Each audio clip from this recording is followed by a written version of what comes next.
Slim on carbs. Maybe that's what I should rename my channel. But hello, everyone. It's Victoria with Nutrition by Victoria. Thank you so much for joining me for today's video. Today, we're going to be talking about weight loss. And for those of you who are new here, I have a Master's of Science degree in Human Nutrition, and I specialize in helping you to build a high-functioning metabolism so weight loss becomes effortless. And we do this by eating a diet that promotes insulin sensitivity. So by promoting insulin sensitivity, we become naturally slim, naturally lean, naturally able to more efficiently burn body fat because fat burns in the flame of carbohydrates. So, what diet promotes insulin sensitivity? A high carb, low fat, plant based diet. Okay, preferably vegan for best results. So, we're just going to get right into today's video. And for those of you who don't believe me about insulin sensitivity, I highly recommend checking out this paper from the National Library of Medicine by Percival Hemsworth, The Dietetic Factors Influencing the Glucose Tolerance and the Activity of Insulin, because it was established in 1934 that sugar tolerance is impaired by starvation or the taking of diets with a high content of fat. So what does that mean? That means that the calorie restrictive diet that you've been following and unable to stick to and watching your weight yo-yo with, the Ozempic that you've been taking, the stimulants that you've been taking to decrease your appetite, and the fat that you've been eating is making you insulin resistant, and the reason why you have XYZ health condition and why you cannot be effortlessly slim. Okay. So, while sugar tolerance is improved by taking diets containing an excess of carbohydrate. So, what kind of diet promotes insulin sensitivity? Why am I able to stay effortlessly slim and lean all year round, regardless of my fitness level, which is improving, by the way? I just did a 5K race. My time was 26:30. On Strava, it said I did it in 26 minutes. So, but I'll take it. It's an improvement. I'm getting there. But the diet itself produces the results.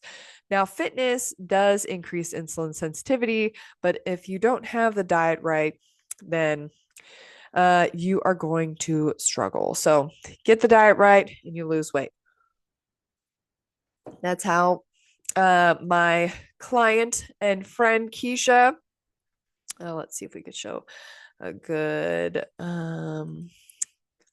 before and after picture here of Keisha. I just did this video yesterday. I interviewed Keisha, who has lost 50 pounds eating unlimited carbs, okay, from fruit, starch, sugars, and vegetables predominantly.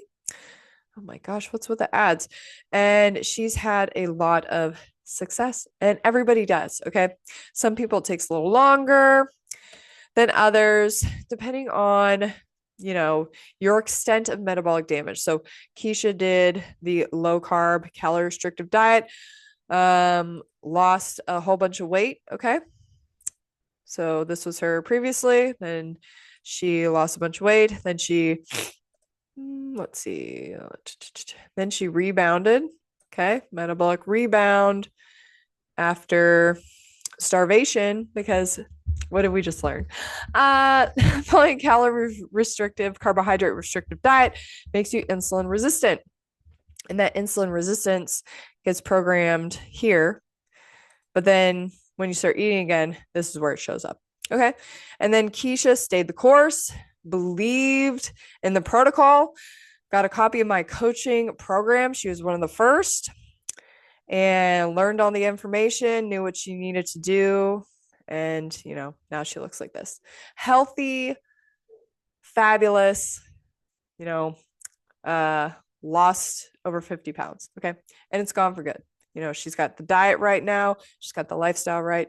She's smooth sailing. So now in today's video, we are going to check out this guy, Ben Azadi. I never heard of this gentleman before, but he's got a lot of subs, 377,000 subs. And apparently he subscribes to a keto paradigm. So we're going to talk about that today. And the first thing I want to mention here while I was going along is that he's got some like teeth rot here. And I keep noticing this when I do these interviews. Well, not interviews, but analytical videos, because I noticed the same thing in Dr. Zoe Harcum when I was analyzing her interview that she was doing and, spouting about how carbs are bad. Eat a keto diet, calorie restrict. Well, it damages your body. Okay. And I even had a dental hygienist verify that with Dr. Zoe Harcum, you can see that she has bone loss on her lower front teeth. And I wonder what causes that, right? It couldn't be the keto diet, but let's go ahead and listen to what this guy has to say. But yeah, you'll notice it right here, especially as we blow it up right in here. He's got some black. And a lot of people think, well, sugar is the problem. Sugar rots your teeth. I've been eating a high carb, low fat diet. And every single time I go to the dentist, which I go every 6 months, I go next week, my teeth are in perfect health. And they have been ever since I stopped restricting. I did go through a period where I was having dental caries more regularly. And it was following my calorie restrictive, carb restrictive fasting period. And then my teeth rebuilt themselves or got stronger, whatever it was. And now I've had no issues. So we are going to listen to this guy, Ben, talk today. And he's got his blue light blockers on. Seems to be a thing with these keto people. On the audio, definitely recommend you go to youtube.com/ketocamp. But for those watching on YouTube. Oh yeah, that black is bad. Whatever he's got going on there, he needs to go to the dentist. All right. So he's going to talk about this guy, John Miller. Okay. Looks like John Miller is a big dude. Needs to lose some of this excess fat that is, probably contributing to heart disease and diabetes, insulin resistance, etc. But the thing that people mess up, okay, and Keisha even said the same thing yesterday when we were chit-chatting, is that when she was this size, instead of doing the keto thing, low carb, high protein thing, getting to here and then rebounding, right? Because she had the rebound. Okay. She should have just from this spot went high carb, low fat, and it would have taken her less time to get to where she's at now. And she'd probably even, be lighter than she is now if she would have never programmed her body for the fat storage, which gets programmed when we follow a calorie carbohydrate restrictive diet. But she's on the right path now. And, I did the same thing. I got big in college, not too big because I was playing collegiate sports at the time, but big enough that I was uncomfortable in my body. Then I started calorie restricting.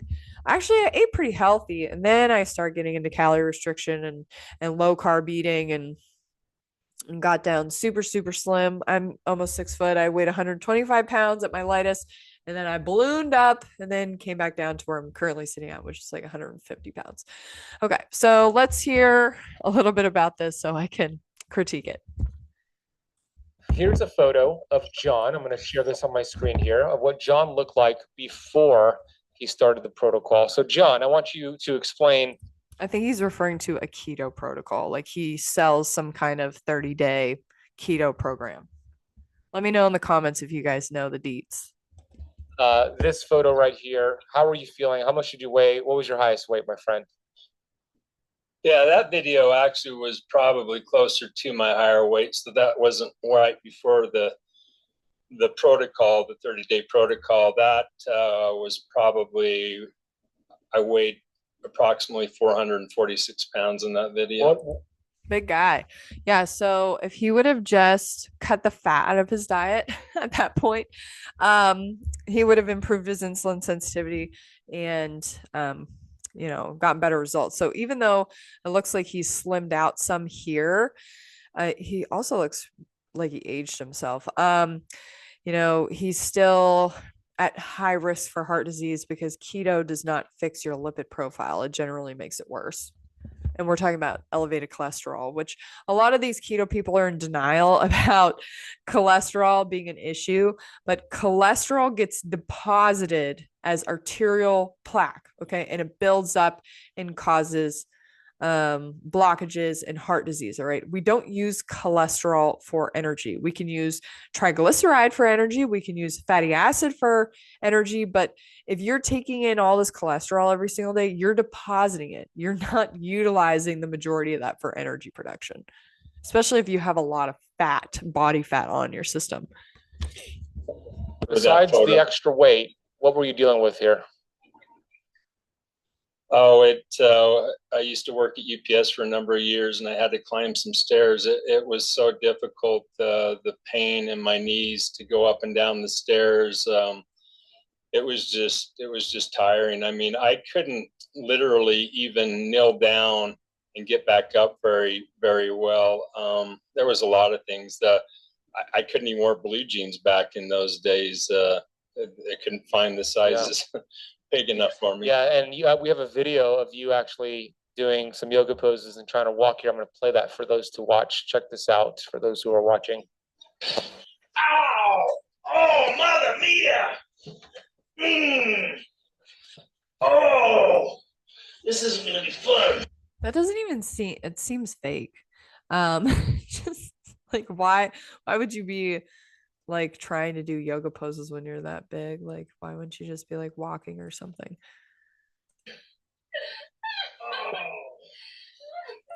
Somebody's laughing in the background too. Okay.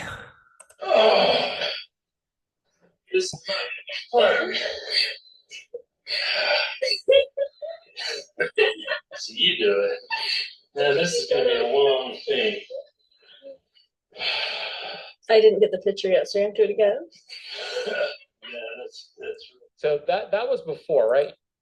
Yeah, I'm not even sure what that was about, but it's clear that, you know, he's a bigger guy and stuff. So I want to hear about, okay, it looks like they're going to get into it. You did this 30-day protocol. Yes, that was before. I didn't weigh, I didn't weigh that much, but it still weighed too much. And so, yeah.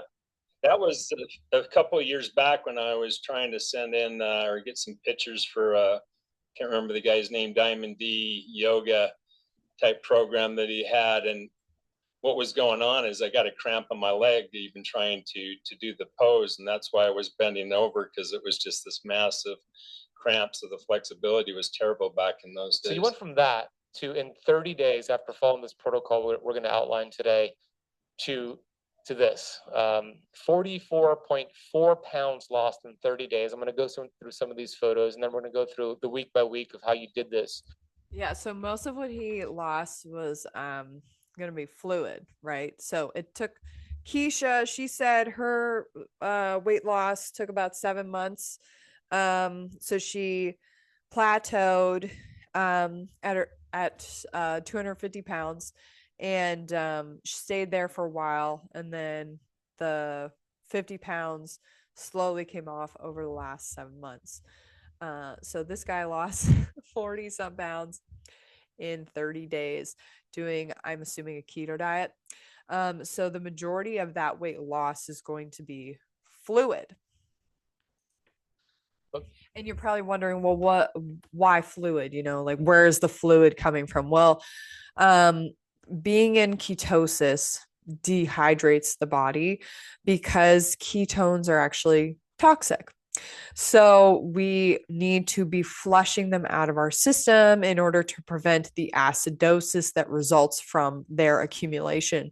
So we end up being more dehydrated due to the water loss. Also, not consuming carbohydrate results in state of dehydration as well, because carbohydrates will naturally hold water in our system. About for every 1 gram of carbohydrates, you're looking at 4 grams of water. And a lot of that is to help store carbohydrate as glycogen.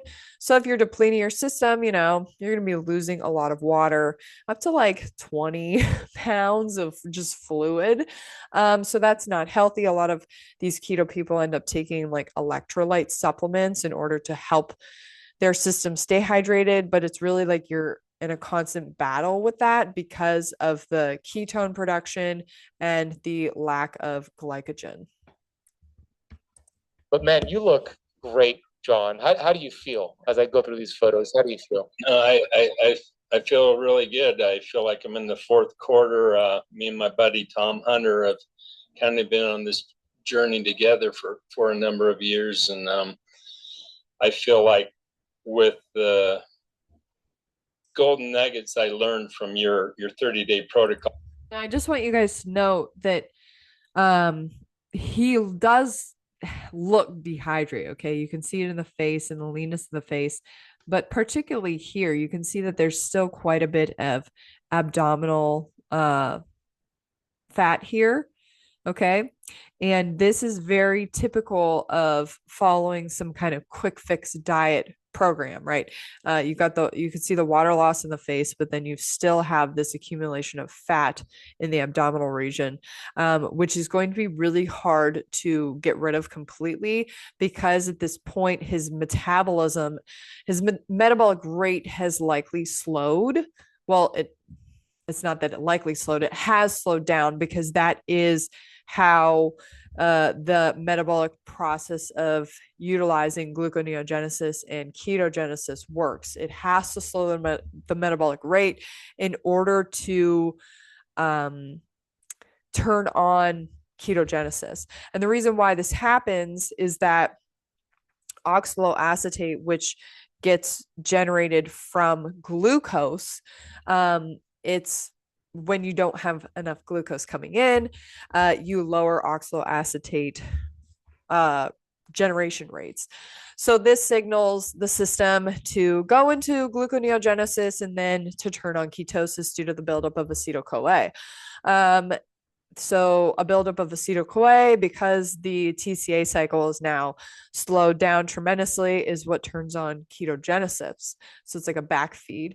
And then as that acetyl-CoA gets turned into ketones, those ketones get sent all over the body to wherever needs energy to be created in the cells, which we're always needing that, right? We're always burning glucose for fuel. And if we don't have enough glucose coming in, then we have to resort to other means for energy generation. So we have this backup system, this ketogenesis that we utilize when there is insufficient glucose coming in.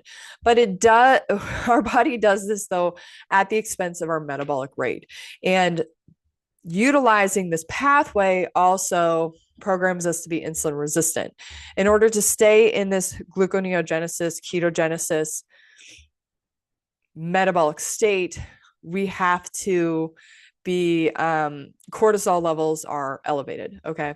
And this is to drive the energy creation system for our body to be receiving these ketones and turning them into ATP, but also it's to help us find food. Okay.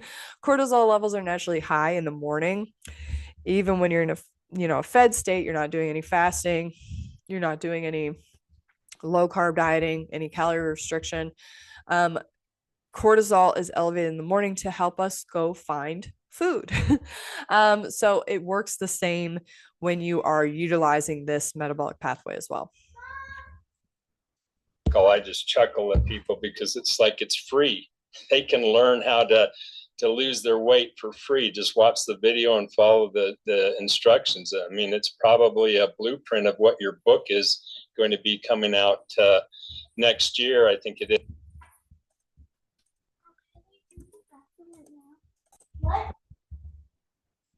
Okay, I skipped ahead a little bit here because I want to get into what exactly these people are promoting. Is the fat adaptation period, right? The goal is to start burning fat instead of sugar. 93% of people are sugar burners. If you have 93% of people are sugar burners. I wonder why, because our metabolism literally runs on sugar. We have blood sugar that needs to stay within range all the time, or else we could die. I wonder why. Where does that statistic come from? 93%. No, 100% of people are sugar burners. If your sugar burning machinery is malfunctioning, it's because you have insulin resistance and need to get the fat out of your diet. extra weight, you're watching this right now and you struggle with weight loss resistance, you're a sugar burner. So the goal is to help you burn fat. So what we did, John, But fat burns in the flame of carbohydrate. is we had you follow this 2-2-2 rule, where you ate Yes. a certain amount of fats, healthy fats, avocado oil, olive oil, butter. Okay. Oils are not healthy fats, okay? To teach your body to start burning fat instead of sugar as you gradually started to lower your carbohydrates to get it under 50 total grams per day. Right. So he's inducing ketosis.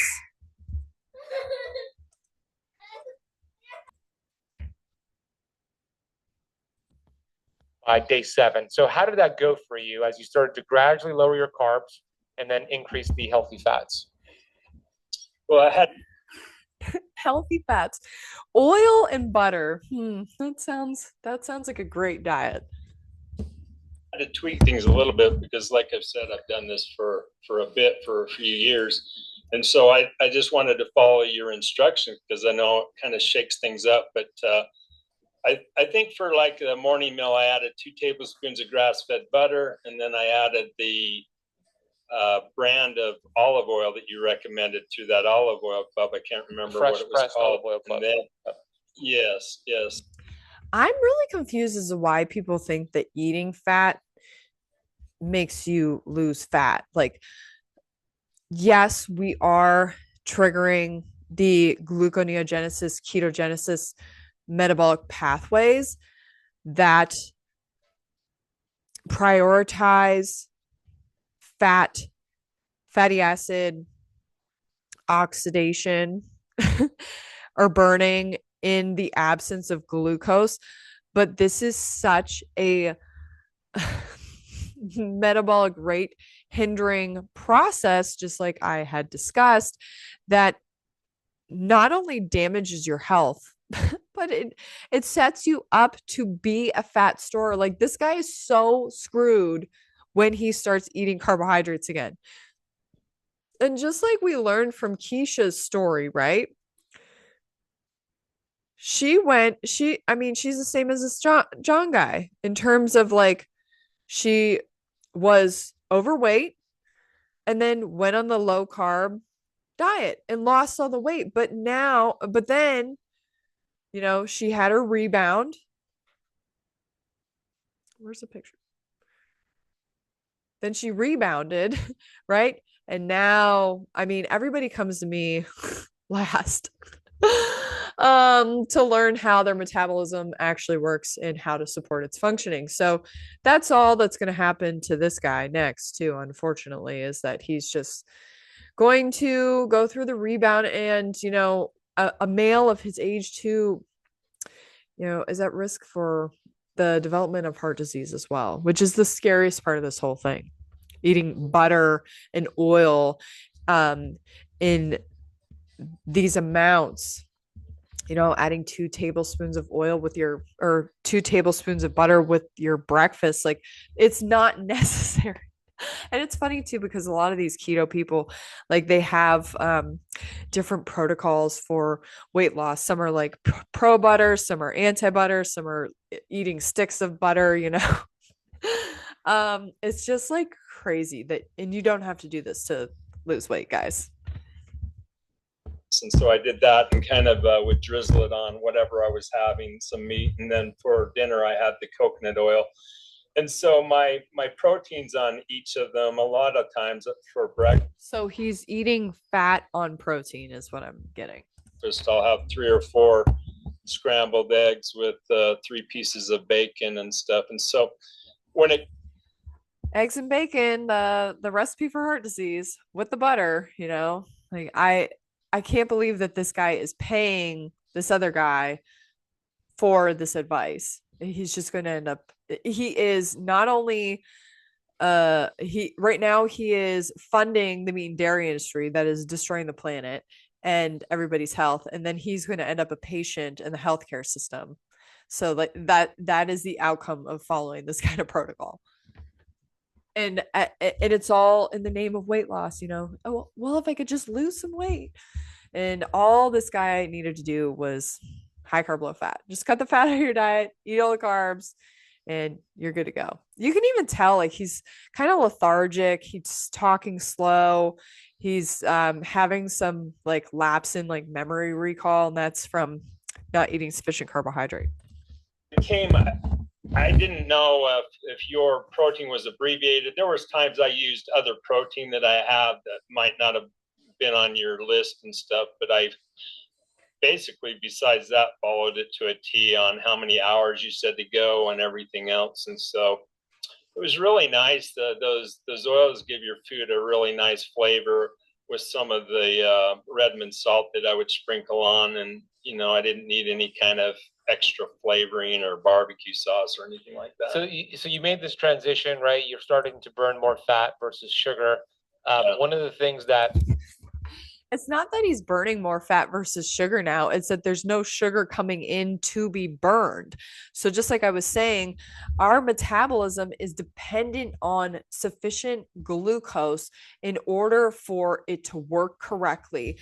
And when there is insufficient glucose in the diet, our metabolism literally has to slow down its rate. And I described why, due to the lack of oxaloacetate being generated, which drives the TCA cycle. It has to combine with acetyl-CoA for everything to work, right? So because we have this insufficient amount of carbohydrate, the body right now is still creating carbohydrate. We still have to maintain blood sugar levels. We still have to generate oxaloacetate for the TCA cycle, but we're running gluconeogenesis, which means we are catabolizing protein as well. So I'm assuming that he has him on some kind of low calorie, high protein, high fat diet. So we have some ingredients for turning, some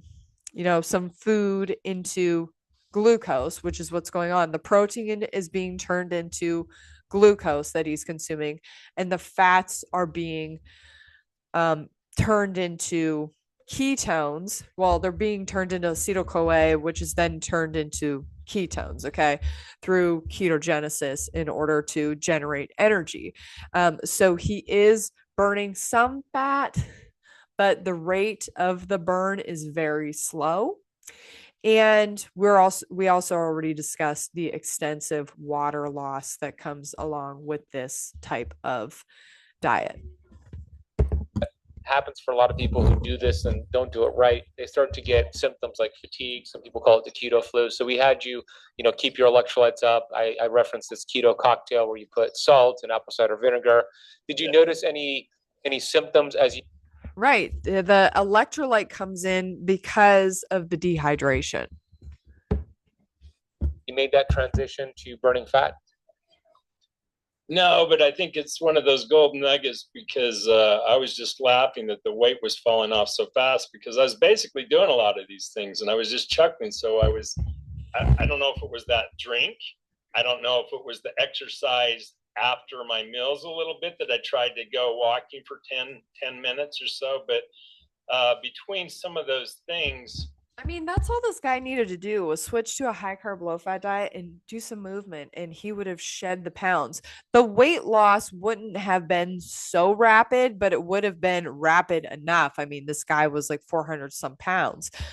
So he could have probably lost 30 to 40 pounds just eating a high carb, low fat diet and not doing such an extreme diet that inevitably is going to cause him to plateau and be unable to lose weight again. What causes a weight plateau when you're eating a low carb diet is that lowered metabolic rate. So your body basically plateaus off and says, hey, we're not going to lose anymore because we don't have any energy coming in. So now we need to prioritize fat storage. So fat storage for this guy is already being promoted, but once he hits that weight plateau, that's when it's really going to be amplified. And then whenever he eats a carb, it's going to be turned right to fat. And his body's just going to like puff up too from the fluid retention from being so dehydrated as well. And just tweaking it, it just like, it wasn't my goal to lose 44.4 pounds in a month. I didn't think it was possible. And so I was just laughing all along the way as it kept coming off every day, because that's never happened in my life like that. And so it was really nice having been stuck for so long at different times. Something that people need to realize too is that when you have a lot of weight on your body, when you are excessively overweight or obese, like this guy being over 400 pounds, you are your metabolism is actually quite high. Your metabolic rate is usually quite high because you are burning a lot of calories every day, just getting yourself around. So, and carrying that extra weight on your body, your skeletal muscle has to be able to support that. So that is responsible for having a higher metabolic rate. So he's literally losing weight at the expense of his metabolism. Like he could have used that metabolic rate, that high metabolic rate that he had from being so overweight, in a positive way that would have helped him to actually chew off body fat. So the way that I coach and the way that I recommend people to lose weight is with a high carb, low fat diet because it promotes insulin sensitivity.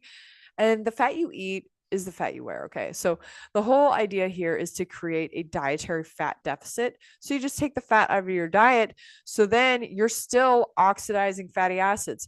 Acetyl-CoA, which is the primary substrate that creates ATP in our system, is supplied via carbohydrate and fatty acids. We're never just burning sugar and we're never just burning fat. We're burning both, and we need both to be contributing to acetyl-CoA for ATP production. So you can imagine if your metabolic rate is high, you're going to be turning more acetyl-CoA into ATP. You're going to be burning more fat. Okay. Fat burns in the flame of carbohydrate. Now you are creating lots of oxaloacetate and you're contributing lots of acetyl-CoA from your fat stores in the absence of dietary fat. That's how it works. Times to just watch it fall off. So I don't know. I mean, I just followed your stuff to a T, and it just what a nice surprise, huh? So that drink, by the way, for those who want to start doing it, and I do recommend you do. Okay, so I think we've heard enough of this video. I think they're going to maybe continue talking about, how he continued to do this like low carb thing. And it looks like we're selling some supplements here. Yeah. And his shirt says Keto Camp. And there's something really off about the way that this guy looks. I mean, he himself looks like dehydrated.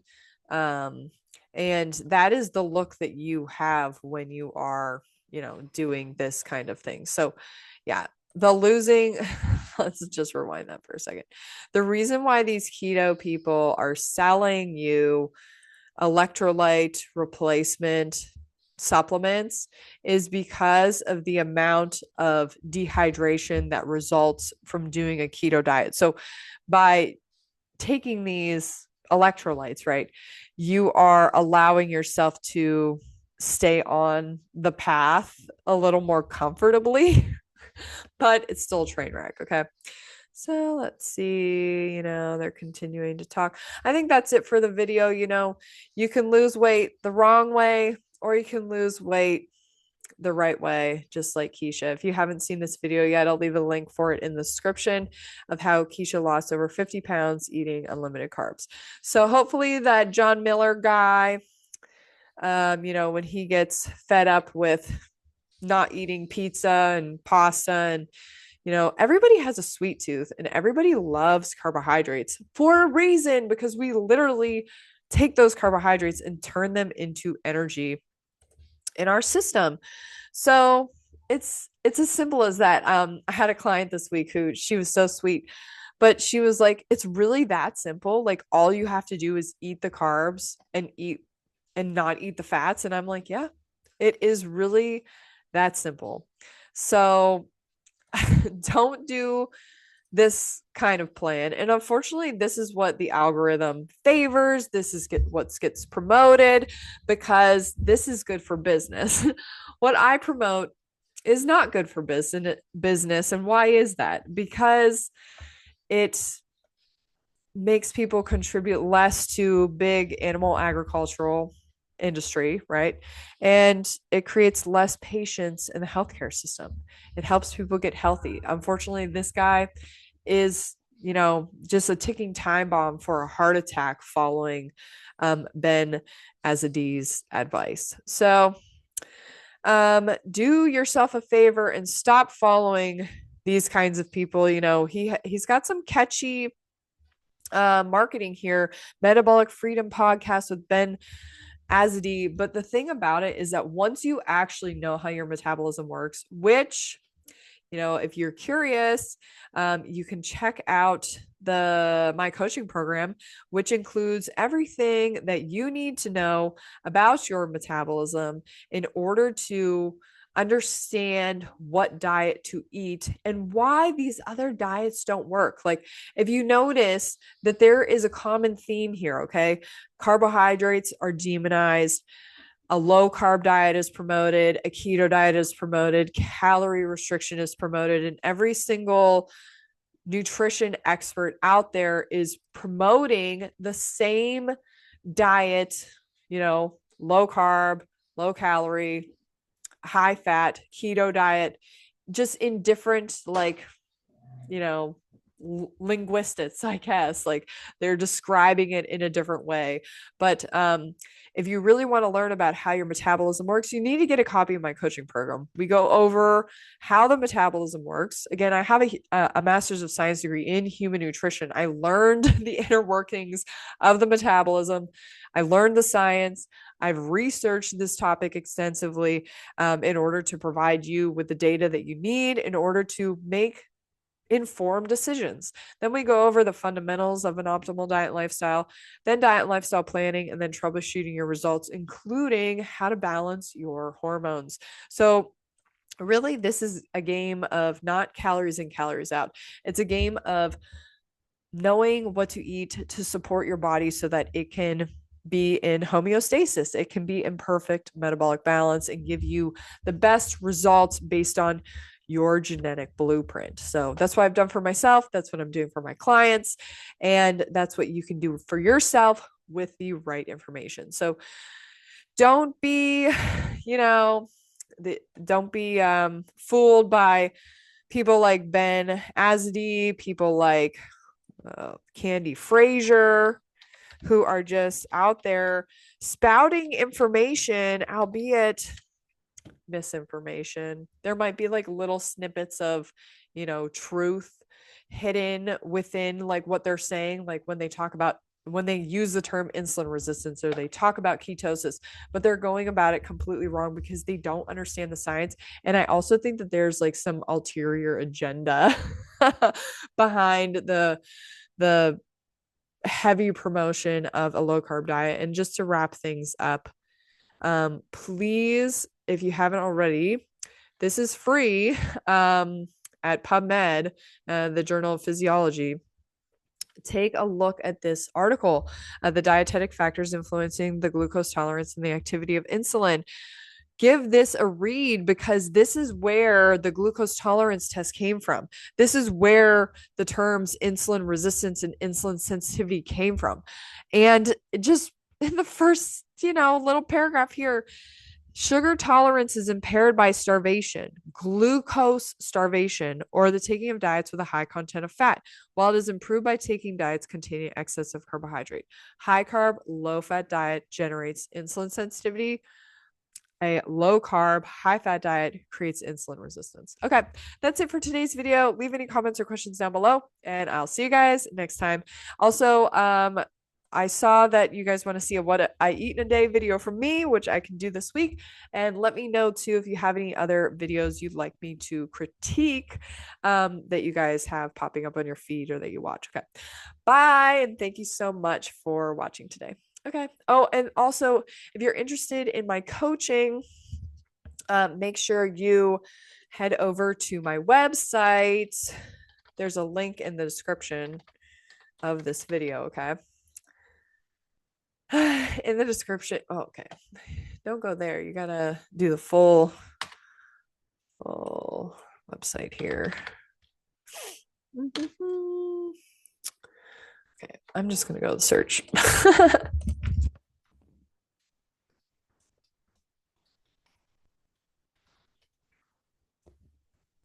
Promise you, my website works. Okay. This is it. Okay. Yeah, there's my website. Okay. Yes. So there I am showing my results. You can go to this coaching page, which I have a direct link for this in the description of this video. And you'll see all my services. Here's my coaching program that I just showed you guys. You can get a really good discount on signing up for the coaching program and coaching group together. I have a lifetime membership to my coaching group, and that's what's included here too, is a lifetime membership. Then you can also just trial run my coaching group, which is a private Facebook coaching group set up as a Q&A. So basically you guys post your questions, can be anything, can be, about your specific situation, whatever. You can post anonymously, but I will give you, my feedback and any information that you need. Then I also do one-on-one Zoom calls as well. So if you need my help, please don't hesitate to sign up for one of my services. Okay, that's it for today's video. Thank you again so much for watching, and I'll see you guys next time. Bye.